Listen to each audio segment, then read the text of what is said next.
You've done all the things you're supposed to do, but you're still not getting any Etsy sales. You've watched all the YouTube videos, your SEO is on point, and you spent hours crafting the perfect listing photos, but still crickets. Algorithms are necessary evil. They're designed so that as users, we see what we're looking for or what entertains us. As an Etsy seller or content creator, it can be tough trying to figure them out so that your listings, in the case of Etsy, are viewed. In this video, we're going to talk about how you can give the Etsy algorithm a little boost by sending it some external traffic. We're going to dive into marketing. If you're new here, welcome. My name is Shawn Shalise, and my channel is all about that ultimate quest of living your dream life. I help entrepreneurs grow and scale their businesses without being overwhelmed or burnt out. I'm an actual Etsy seller. I have an Etsy shop right now, and I've made over $300,000 in sales. And I love teaching new Etsy sellers how to turn their passions into profits. So let's talk about marketing. The first thing you might be thinking is Etsy is a marketplace. I'm there because Etsy brings the traffic and I don't have to market. I mean, if I wanted to do marketing, I would just open my Shopify store, right? Well, that's just slightly correct. Your goal is to tap into the flow of Etsy buyers that are already on the platform. And if you're selling in a competitive niche, then you'll need to do a little something to tell the Etsy algorithm that your listing is worth showing. This takes actually getting some sales and some 5-star reviews. But if your listings aren't being shown, then how can you get sales? And if you're not getting sales, how can you get reviews? It's like the whole chicken and the egg thing, which comes first. You can do this by driving your own traffic to your listings. And Etsy is even giving you an incentive to drive your own traffic by implementing their share and save program. This is where Etsy gives you a special link to use for your listings. When a buyer uses your links, then Etsy will take 4% of the order total off of your Etsy bill. So basically, you save on Etsy fees when you bring in your own traffic. Once your listing starts receiving external traffic and you start getting sales and more reviews, that listing will earn a better position in Etsy search, which will bring in more sales from Etsy buyers that are searching the Etsy platform. Bottom line, more traffic, more reviews, more sales, more revenue. So now let's talk about where you can market your shop. How do you bring in this external traffic? Well, where you market depends on where your target customers live. And a different way to say that is, it depends on what you sell. You want to market your Etsy shop where your customers hang out. For the majority of us, that's going to be Facebook, Instagram, TikTok, and Pinterest. I'm going to group Facebook and Instagram together because they're both under the Meta umbrella. So whenever I talk about Instagram,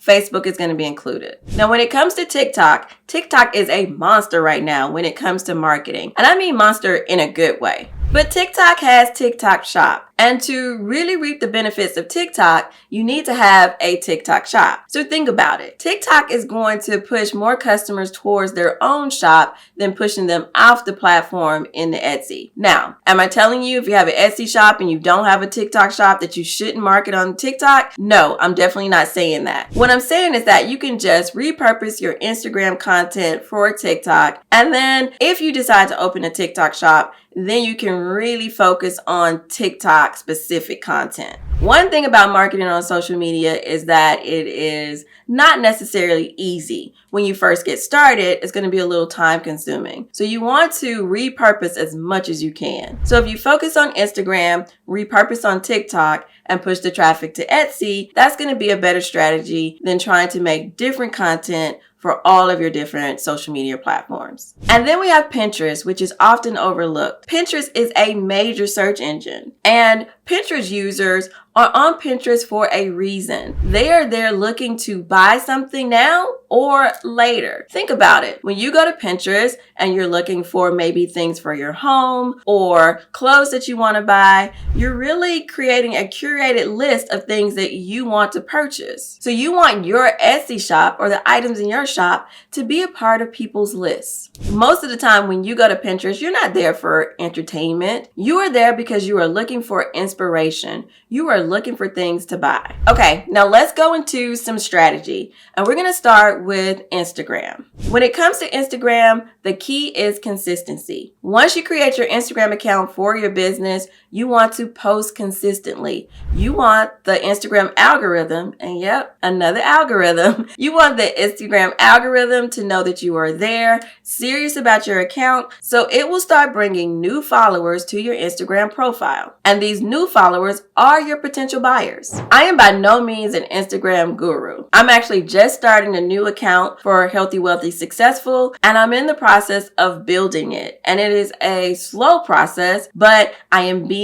consistent. Right now, I'm posting one reel every day, and I'm posting 2 carousels a week. I also follow other Instagram accounts in my same niche, and I actively engage with the people that I follow. While we're talking about it, why don't you take a minute right now and follow me on Instagram? There's a link in the description to my Instagram account. DM me and let me know that you saw this video, and I'll send you the content planning template that I've been using that's been helping me stay consistent on my new Instagram account. I'll also follow you back so we can stay engaged with each other, because that's going to help both of our accounts. And I'm going to be providing lots of value on my Instagram. And that's the thing. I am not just setting up an Instagram so I can say that I have thousands or hundreds of thousands of followers. I want to create a community of people that I can provide value to and that I can learn from as well. So think about that when you're growing your Instagram account. And this is going to help you when it comes to being frustrated about not having a lot of followers. Your goal is to not have a lot of followers. That's just a vanity metric. If those followers are not quality followers, you want people that are excited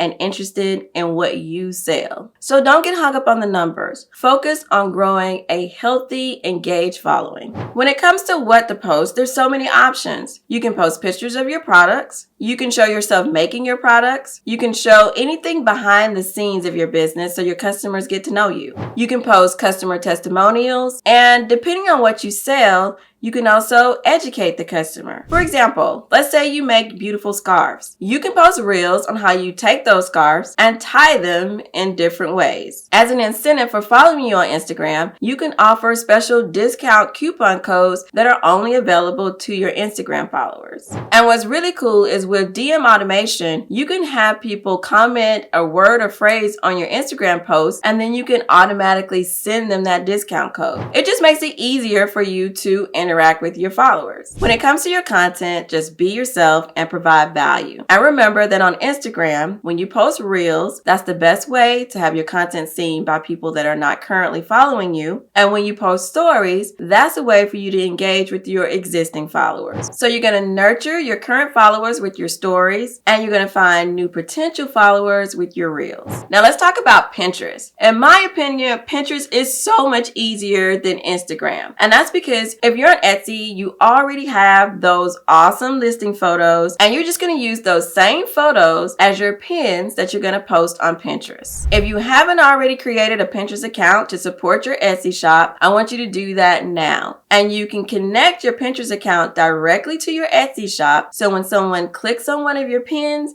they'll go directly to your Etsy listing. Once your Pinterest account is set up, your goal is going to be to pin your listing photos to your Pinterest boards. You want the Pinterest algorithm to take those pins and show them to other users. Those people can then save your pins to their Pinterest boards, and they can also click on your pins and go directly to your Etsy shop to purchase your listings. Pinterest is one of the major ways that I drive traffic to my blog. So I created a separate Pinterest account to drive traffic to my Etsy shop. And to make pinning easier, because I'm always looking for a way to automate, I use a tool called Tailwind, and I'm able to schedule all of my pins for the week in one setting and then not have to worry about pinning again until the following week. If you want to know more about my Pinterest strategy, then leave me a comment and I'll do a full video on how I pin on Pinterest to bring traffic to my shop. If you haven't started driving external traffic to your Etsy shop, this video is your sign to start doing it. But before you do that, I want you to make sure that your shop is set up, because you don't want to drive traffic to your shop and start losing money. I want you to watch this video right here, because it's going to show you how to prep your Etsy shop for those increased sales.